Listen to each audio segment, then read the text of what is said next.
तो नमस्कार दोस्तों, एक बार फिर से स्वागत है आप सभी का हमारे यूट्यूब चैनल पर। और हम लोग बीएसटी के सेट्स कर रहे थे। इससे पहले हम लोग सेट 1 और सेट 2 को पूरी तरह से कंप्लीट कर चुके हैं और आज हम लोग सेट 3 भी पूरी तरह से कंप्लीट कर देंगे। इससे पहले मैंने सेट 3 के जितने भी शॉर्ट आंसर टाइप क्वेश्चन है उनको कराया है, very short answer type question है उनको भी करा दिया है। और आज हम लोग इस वीडियो में बीएसटी के सेट 3 के जितने भी लॉन्ग आंसर टाइप क्वेश्चन है उनको हम लोग देखने वाले हैं और उनके सॉल्यूशंस भी करने वाले हैं। ठीक है, तो चलिए हम लोग शुरुआत करते हैं अपने सॉल्यूशंस की।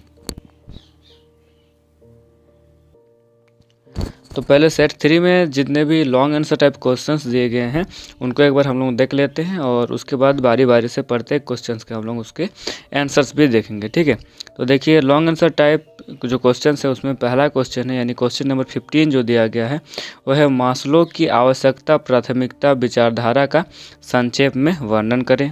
क्वेश्चन नंबर 16 जो है वो दिया गया है कि औपचारिक संदेशवाहन के लाभ एवं सीमाओं का संक्षेप में वर्णन करें। क्वेश्चन नंबर 17 है एक संगठन में पर्यवेक्षक की आवश्यकता बिल्कुल नहीं है, क्या आप इससे सहमत हैं? अपने उत्तर के संबंध में तर्क दीजिए। तो आप इससे सहमत हैं या नहीं सहमत हैं, इसके बारे में तर्क देना है। ठीक, अगला क्वेश्चन है आप लोगों का क्वेश्चन नंबर 18 विपणन के कार्यों का संक्षिप्त में वर्णन करें। तो विपणन के जितने भी कार्य हैं उनमें से उन कार्यों को बताना है। और क्वेश्चन नंबर 19 जो दिया गया है उपभोक्ता संरक्षण अधिनियम 1986 के अंतर्गत उपभोक्ताओं को कुछ अधिकार दिए गए हैं, उपभोक्ता के किन्हीं 5 अधिकारों का संक्षेप में वर्णन करते हैं। इसमें हम लोग को उपभोक्ता के जो अधिकार दिए गए उनमें से सिर्फ 5 अधिकार को हम लोग को लिखना है अपने आंसर में। ठीक है, तो ये रहे दीर्घ लॉन्ग आंसर टाइप मतलब जो क्वेश्चन है, तो इसके आंसर्स हम लोग अभी करते हैं। चलिए शुरू करते हैं। अब वीडियो में पूरा बने रहिए, वीडियो को पूरा देखिए और यही क्वेश्चन आपको एग्जाम में मिलने वाले हैं। ठीक है, तो चलिए शुरू करते हैं। तो हम लोग बीएसटी के सेट 3 के लॉन्ग आंसर टाइप के जितने भी क्वेश्चन हैं उनके सॉल्यूशंस में आ गए हैं। तो देखिए पहला क्वेश्चन था हम लोग का कि मास्लो की आवश्यकता प्राथमिकता विचारधारा का संक्षेप में वर्णन करें।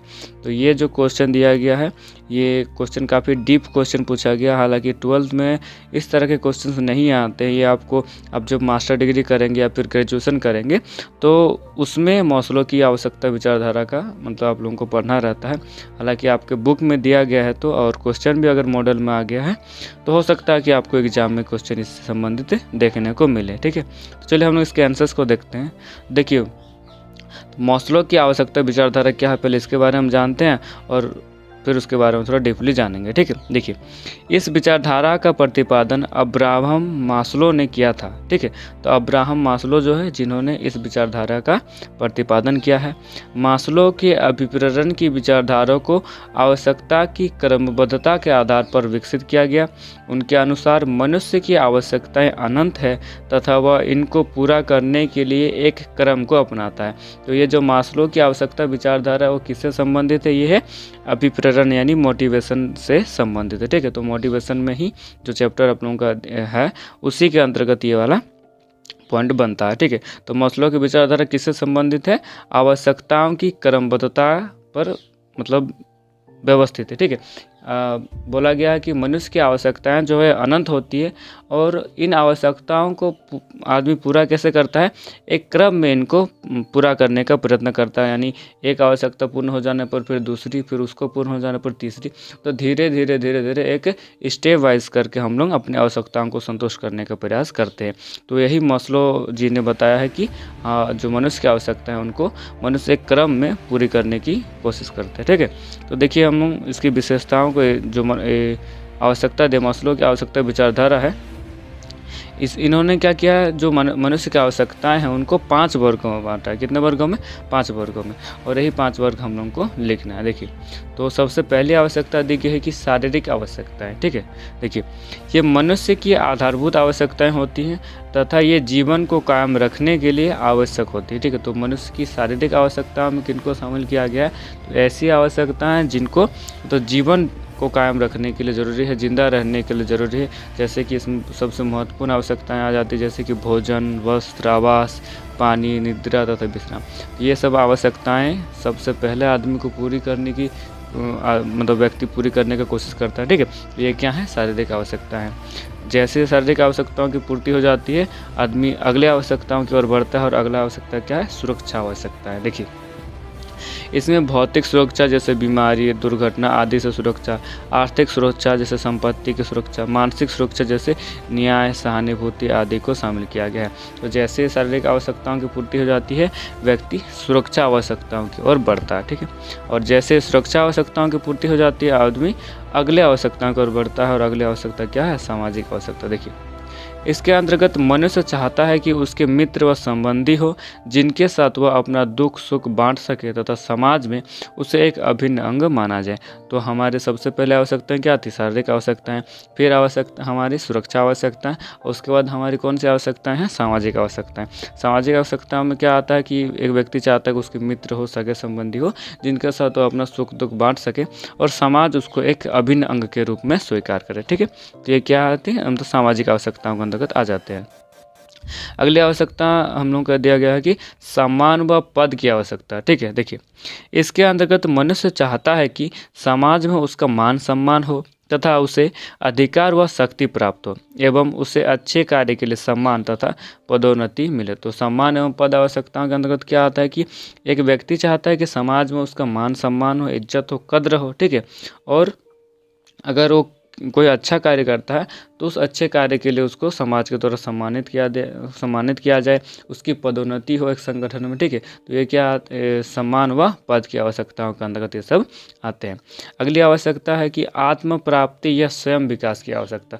ये आवश्यकता जो है, देखिए, इस प्रकार की आवश्यकता में मनुष्य जितना बनने की योग्यता व क्षमता रखता है उतना वह बन जाए। जैसे एक कलाकार कलाकृति बना सके, संगीतकार संगीत रच सके, ठीक है। तो ये किस में आते हैं? आत्म प्राप्ति या स्वयं विकास की आवश्यकता में आती है। ये सबसे अंतिम आवश्यकता है। इसमें मतलब व्यक्ति क्या चाहता है कि उसके अंदर जितनी क्षमता है, उस क्षमता से वह जिस लेवल तक पहुंच सके उस लेवल तक वो पहुंच जाए। मतलब वो अपनी क्षमता के अनुसार जितना आगे जा सके उतना आगे वो चला जाए, वो इस आवश्यकताओं के अंतर्गत आता है। जैसे कि अगर कोई कलाकार है तो कोई कलाकृति बना सके, अगर कोई संगीतकार है तो वो कोई संगीत की रचना कर सके, आदि इसमें शामिल है, ठीक है। तो ये है मास्लो की जो आवश्यकता प्राथमिकता विचारधारा दी गई है। इसमें मास्लो ने 5 आवश्यकताएं बताई है। पहली क्या है? शारीरिक आवश्यकताएं, उसके बाद है सुरक्षा आवश्यकताएं, नेक्स्ट है सामाजिक आवश्यकताएं, चौथा है सम्मान व पद की आवश्यकता, और पांचवा एवं अंतिम क्या है? आत्म प्राप्ति या स्वयं विकास की आवश्यकता, ठीक है। तो ये है मास्लो की आवश्यकता विचारधारा। चलिए अगला प्रश्न हम लोग देखते हैं। अगला प्रश्न हम लोगों का दिया गया है कि अनौपचारिक संदेशवाहन के लाभ एवं सीमाओं का संक्षेप में वर्णन करें। तो अनौपचारिक संदेशवाहन के बारे में पूछा गया है, इसके लाभ और सीमाएं दोनों ही एक ही साथ में पूछ लिए गए हैं।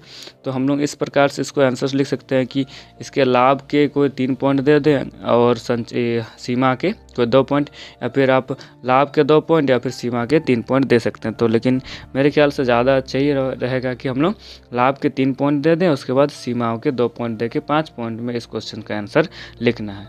और हम लोग क्वेश्चन जितना हो सके छोटा करके लिखने की कोशिश करेंगे, क्योंकि हम लोग के पास समय बहुत कम रहेगा और हम लोग को बहुत सारे क्वेश्चन भी अटेम्प्ट करने रहेंगे, ठीक है।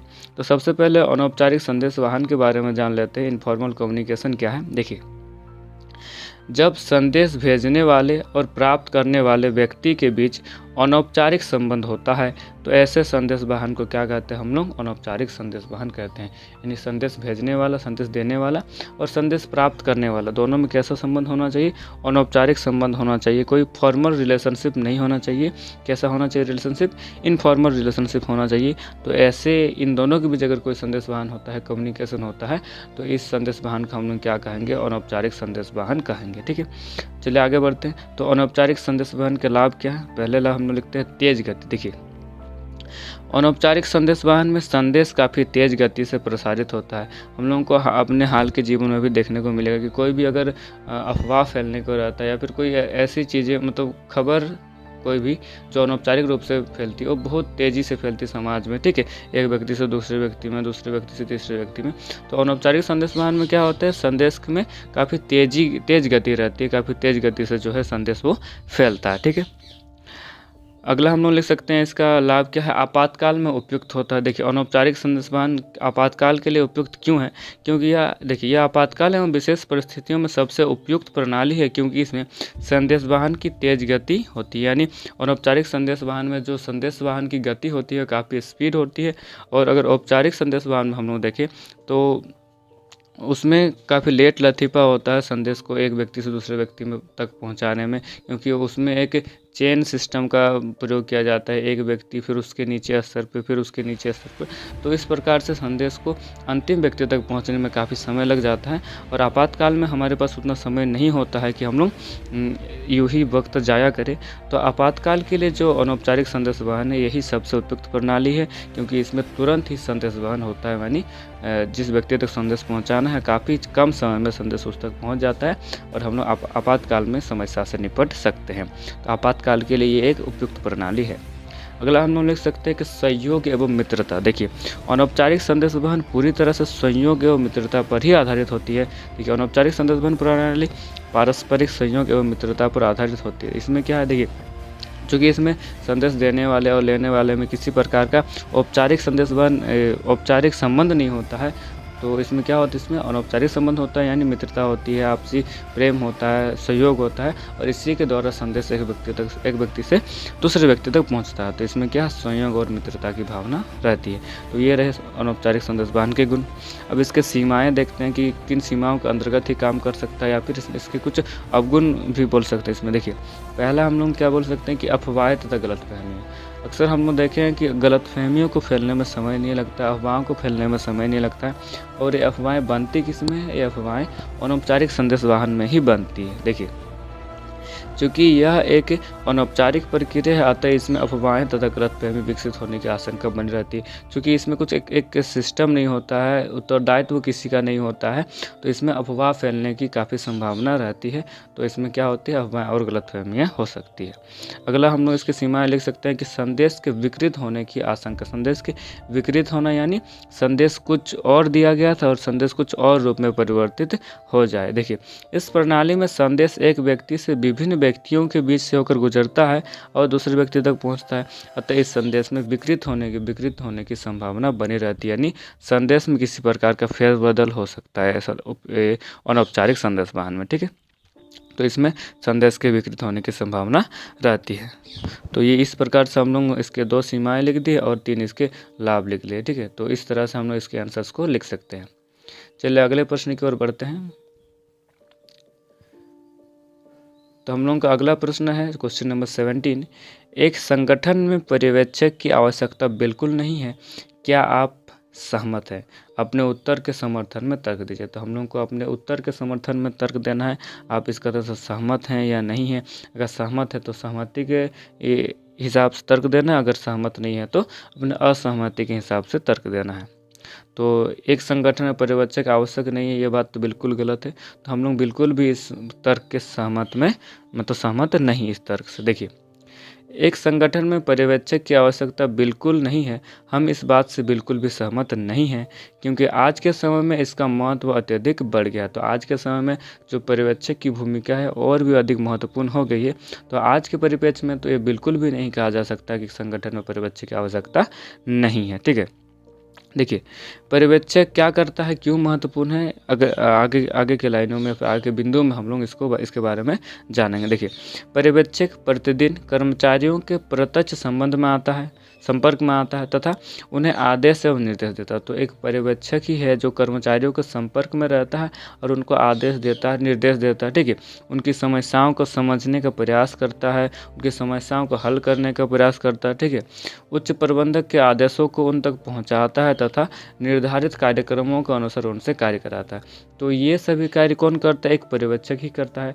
तो हम लोग बिना पर्यवेक्षक के तो ये सब कार्य संभव नहीं हो पाएगा सही ढंग से। देखिए निम्न बिंदु पर्यवेक्षक के महत्व को और अधिक स्पष्ट करते हैं। पहला बिंदु क्या हम लोग लिख सकते हैं कि पर्यवेक्षक संसाधनों का कुशलतम उपयोग संभव बनाता है। क्यों बनाता है, क्योंकि देखिए कर्मचारियों से सीधा संबंध पर्यवेक्षक का ही होता है। वही कर्मचारियों को आदेश देता है, निर्देश देता है, वही उनको संसाधन अलॉट करता है। ठीक है, जिसको जिस काम के लिए जो चीज़ चाहिए, सामान चाहिए, वो वही अलॉट करता है। फिर क्या है, पर्यवेक्षक कर्मचारियों तथा प्रबंधकों के बीच कड़ी का काम करता है। अगर प्रबंधक किसी प्रकार का आदेश देता है, निर्देश देता है, तो वो पर्यवेक्षक से होकर ही कर्मचारियों तक पहुंचता है, क्योंकि कर्मचारियों का प्रबंधकों से सीधा संबंध नहीं होता है। तो इन दोनों के बीच में एक कड़ी के रूप में कार्य करता है पर्यवेक्षक। अगला हम लोग लिख सकते हैं कि पर्यवेक्षक प्रभावी संदेश वाहन को सुनिश्चित बनाता है, और कर्मचारियों में जो संदेश वाहन होता है वो किसके द्वारा होता है, पर्यवेक्षक के द्वारा ही होता है। तो प्रभावी संदेश वाहन में भी इसकी महत्वपूर्ण भूमिका है। अगला बिंदु हम लोग लिख सकते हैं कि पर्यवेक्षक जो है वो संस्था में अनुशासन बनाए रखता है। संस्था को अनुशासित रूप से चलाने का कार्य भी पर्यवेक्षक का ही होता है। और अंतिम पॉइंट हम लोग लिख सकते हैं कि पर्यवेक्षक स्वस्थ औद्योगिक संबंध बनाए रखता है, यानी विभिन्न विभागों में, मतलब अपने नीचे के जितने भी कर्मचारी होते हैं उनके जो संगठन होते हैं उनमें तालमेल बैठाए रखते हैं, उनमें एक अच्छा मानवीय संबंध, एक जो संगठन में एक जो तालमेल बना रहता है उस तालमेल को बनाए रखने का कार्य कौन करता है, एक पर्यवेक्षक ही करता है। तो अतः हम कह सकते हैं कि संगठन में पर्यवेक्षक की आवश्यकता होती है। तो ये बिंदुएं इस बात को स्पष्ट करती हैं कि एक संगठन जो है वो बिना पर्यवेक्षक के नहीं चल सकता है भली भांति से। तो एक संगठन में पर्यवेक्षक की आवश्यकता बनी रहती है। ठीक है, चलिए अगले प्रश्न की ओर बढ़ते हैं। अगला प्रश्न हम लोगों का दिया गया है कि विपणन के कार्यों का संक्षिप्त में वर्णन करें। तो मार्केटिंग जो विपणन है, इससे पहले भी हम लोग विपणन से संबंधित कई प्रश्न कर चुके हैं। विपणन के कार्य, विपणन के मतलब इससे संबंधित बहुत सारे प्रश्न हम लोग इससे प्रीवियस सेट में देख चुके हैं, और मुझे लगता है कि आगे जो आने वाले सेट्स हैं उनमें भी विपणन के क्वेश्चंस आपको देखने को मिलेंगे। तो ये जो विपणन है काफ़ी इंपॉर्टेंट टॉपिक बन जाता है आप लोगों के एग्ज़ाम के लिए। तो आप किसी को देखें ना देखें, लेकिन विपणन को एक बार देख के ज़रूर जाएँ। ठीक है, चलिए हम लोग इसके आंसर्स पर पढ़ते हैं, यानी विपणन के कार्यों को हम लोग देखते हैं। तो चूँकि विपणन के कार्यों का बारे में पूछा गया है, देखिए तो सबसे पहले थोड़ी बहुत विपणन के बारे में हम लोग जानकारी दे देते हैं कि विपणन क्या है। तो विपणन यानी मार्केटिंग। देखिए, विपणन से आशय उन समस्त क्रियाओं के समूह से है जो उपभोक्ताओं की आवश्यकता अनुसार वस्तुएं एवं सेवाओं के उत्पादन करने, उनका मूल्य निर्धारण करने तथा विज्ञापन एवं विक्रय आदि से संबंधित है। विपणन के अंतर्गत मैंने आप लोगों को पहले भी बताया था कि एक बड़ा क्षेत्र है विपणन का, जिसके अंतर्गत हम लोग उपभोक्ताओं की इच्छा जानते हैं, आवश्यकताओं को जानते हैं, उन्हीं के अनुसार हम लोग वस्तुओं या फिर सेवाओं को उत्पादन करते हैं, और उन्हीं के अनुसार लेबलिंग, ब्रांडिंग, बहुत सारे मतलब कार्य किए जाते हैं। उसके बाद उसका मूल्य निर्धारण और विज्ञापन तथा विक्रय के द्वारा हम लोग क्या करते हैं, ग्राहकों को संतुष्टि प्रदान करने का प्रयत्न करते हैं। तो ये जितने भी कार्य हैं किसके अंतर्गत आ जाते हैं, विपणन के अंतर्गत यानी मार्केटिंग के अंतर्गत आ जाते हैं। ठीक है, अब इसके कार्यों को देखते हैं। देखिए, तो विपणन के कार्य निम्नलिखित हैं। पहला कार्य क्या है, विनिमय कार्य यानी एक्सचेंज फंक्शंस। देखिए, विनिमय कार्य के अंतर्गत क्या दिया गया है, तो विनिमय कार्य के अंतर्गत उन कार्यों को शामिल किया जाता है जो विनिमय से संबंधित होते हैं, जैसे कि क्रय करना, एकत्रीकरण करना तथा विक्रय आदि। ठीक है, तो विपणन के जो विनिमय कार्य है उसके अंतर्गत किनको शामिल किया गया, तो विपणन के विनिमय कार्य के अंतर्गत वे सभी कार्य शामिल किए गए हैं जिनका संबंध किससे होता है, विनिमय से होता है, यानी एक्सचेंज से होता है। एक व्यक्ति से दूसरे व्यक्ति तक कोई सामान या वस्तु पहुँचाना, यानी एक हाथ से दूसरे हाथ में लेन देन करना किसी वस्तु या सेवा का, तो विनिमय कहलाता है। तो विनिमय कार्य के अंतर्गत तो वो सभी कार्य शामिल हैं जो विनिमय से संबंधित, जैसे कि कोई चीज़ क्रय करना, कोई चीज़ एकत्र करना, एक जगह से दूसरी जगह लाना, या फिर किसी चीज़ का विक्रय करना आदि। तो ये सभी किसके अंतर्गत आते हैं, विपणन के विनिमय कार्य के अंतर्गत आते हैं, यानी एक्सचेंज फंक्शन के अंतर्गत आते हैं। अगला विपणन का कार्य है उत्पाद नियोजन यानी प्रोडक्ट प्लानिंग। देखिए, उत्पाद नियोजन के अंतर्गत उत्पाद से संबंधित कार्य, जैसे उत्पाद कब बनेगा, कितनी मात्रा में बनेगा, किस आकार में बनेगा, किस भार में, ब्रांड, ट्रेडमार्क तथा लेबल एवं पैकेजिंग आदि किए जाते हैं। तो उत्पाद नियोजन में उत्पाद से संबंधित सभी कार्य, सभी योजनाएं बनाई जाती है।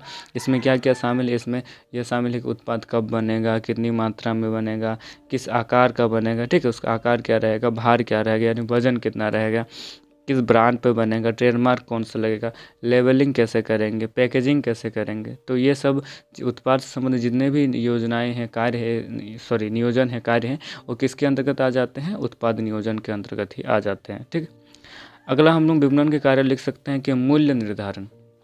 मूल्य निर्धारण यानी प्राइसिंग। देखिए, इसके अंतर्गत विभिन्न घटकों जैसे उत्पाद की मांग एवं पूर्ति, ग्राहकों की इच्छा, लाभ की मात्रा, छूट आदि को ध्यान में रखकर मूल्य का निर्धारण किया जाता है।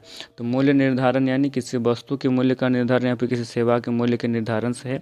इसके अंतर्गत हम लोग बहुत सारे घटकों को ध्यान में रखकर किसी वस्तु का या फिर किसी सेवा का मूल्य निर्धारण किया जाता है, जैसे कि उसकी मांग या पूर्ति कैसी है, ठीक है, ग्राहकों की इच्छा कैसी है, आवश्यकता क्या है, रुचि क्या है, ठीक है, हम लोग कितना लाभ लेना चाहते हैं पर यूनिट पे, और हम लोग कितना छूट देना चाहते हैं। तो इन सभी बातों को ध्यान में रखकर हम लोग किसी वस्तु या फिर सेवा का मूल्य निर्धारण करते हैं, और ये किसके अंतर्गत आता है? मूल्य निर्धारण के कार्य के अंतर्गत ही आता है।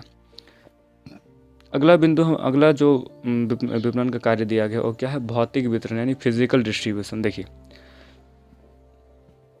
भौतिक वितरण से आशय उत्पाद को सही समय पर, सही स्थान पर तथा सही स्थिति में उपभोक्ता तक पहुंचाना शामिल है। ठीक है, देखिए, एक उत्पादक और एक उपभोक्ता में काफ़ी लंबी दूरी होती है।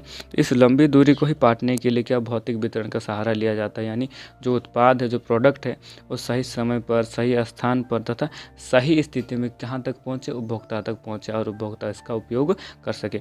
इसमें ट्रांसपोर्टेशन या फिर डिस्ट्रीब्यूशन से संबंधित जितने भी कार्य आते हैं उनको शामिल किया गया है। तो भौतिक वितरण में क्या है? उत्पाद को सही समय पर, सही स्थान पर और सही स्थिति में उत्पादक से उपभोक्ता तक पहुंचाना शामिल किया गया है। तो ये क्या है? विपणन के कार्य हैं। तो ये विपणन के चारों कार्य हम लोग लिख लिए: विनिमय कार्य, उत्पाद नियोजन, मूल्य निर्धारण और भौतिक वितरण। तो ये सभी क्या हैं? विपणन के कार्य हैं। देखिए, तो चलिए अगले प्रश्न की ओर हम लोग बढ़ते हैं। अगला प्रश्न यानी क्वेश्चन नंबर 19 जो दिया गया है, और लॉन्ग आंसर टाइप में अंतिम क्वेश्चन है हम लोग इस सेट का। तो क्वेश्चन क्या है देख लेते हैं। देखिए, उपभोक्ता संरक्षण अधिनियम 1986 के अंतर्गत उपभोक्ताओं को कुछ अधिकार दिए गए हैं। उपभोक्ता के किन्हीं 5 अधिकारों का संक्षेप में वर्णन करें। तो उपभोक्ता संरक्षण अधिनियम यानी कंज्यूमर प्रोटेक्शन एक्ट 1986 जो है, उसके अंतर्गत उपभोक्ताओं को अधिकार दिए गए हैं, कुछ राइट्स दिए गए हैं। इन्हीं जो राइट्स दिए गए उनमें से किसी 5 राइट्स को यानी किसी 5 अधिकार को हम लोगों को अपने आंसर में लिखना है। ठीक है, चलिए आंसर की शुरुआत करते हैं। देखिए, उपभोक्ता संरक्षण अधिनियम 1986 की धारा 6 में उपभोक्ताओं को कुछ अधिकार दिए गए हैं। तो 1986 की धारा किसमें? 6 में हम लोगों को अधिकार दिए गए हैं। क्या क्या अधिकार है? देखिए, पहला अधिकार क्या है? सुरक्षा का अधिकार यानी द राइट टू सेफ्टी। ठीक है, राइट टू सेफ्टी, सुरक्षा का अधिकार। सुरक्षा का अधिकार उपभोक्ताओं को ऐसी वस्तुओं के विपणन से सुरक्षा प्रदान करता है जिससे उनके स्वास्थ्य एवं जीवन को क्षति पहुंचती हो। तो सुरक्षा के अधिकार के अंतर्गत क्या करता है? सुरक्षा का अधिकार हम लोग ऐसी वस्तुओं से बचाता है जिसके द्वारा हम लोगों को स्वास्थ्य को या फिर हमारे जान माल को क्षति पहुँच सकती है। ठीक है, तो ये क्या है हम लोगों का? सुरक्षा का अधिकार, मतलब ऐसी चीज़ों से सुरक्षा का अधिकार जिससे हमें क्षति पहुँच सकती हो। ठीक है, अगला अधिकार हम लोगों को दिया गया सूचना प्राप्त करने का अधिकार यानी the right to be informed. ठीक है, देखिए, इस अधिकार के अंतर्गत उपभोक्ता किसी भी वस्तु या सेवा क्रय करने से पूर्व उसके संबंध में आवश्यक सूचना प्राप्त कर सकता है, जैसे मूल्य, किस्म, उपयोग विधि आदि। ठीक है, तो किसी भी वस्तु या फिर सेवा को खरीदने से पहले एक उपभोक्ता क्या होता है? उससे संबंधित बहुत सारी आवश्यक जानकारी को प्राप्त कर सकता है, और ये किसके अंतर्गत प्राप्त कर सकता है? सूचना के अधिकार के अंतर्गत। ठीक है, तो इस अधिकार के अंतर्गत हम लोगों को यह अधिकार दिया गया है।